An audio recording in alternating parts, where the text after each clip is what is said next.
Hello everyone, তোমরা সবাই কেমন আছো? আশা করি তোমরা সবাই ভালো আছো। এটা আমার নতুন চ্যানেল।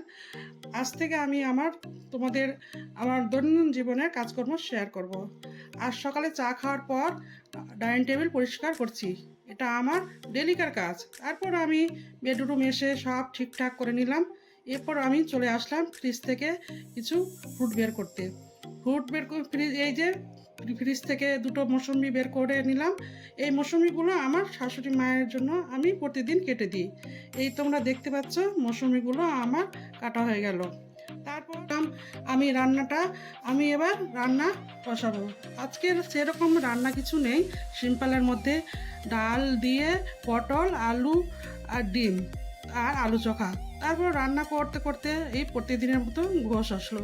ঘোষের কাছে দুধ নিয়ে নিলাম। তারপর দুধটা ফুটিয়ে নেওয়ার পর সমস্ত কাজকর্ম সেরে নিলাম। তারপরে আমি স্নানে চলে গেলাম। এই স্নান করে আসার পর একটু রেস্ট নিলাম। তারপরে খেতে বসলাম। এটা ছিল আমার দৈনন্দিন জীবনে প্রথম মিনি ব্লগ। আশা করি তোমাদের ভালো লেগেছে। যদি কোনো ভুল ত্রুটি হয়ে থাকে তাহলে ক্ষমা চোখে দেখিও।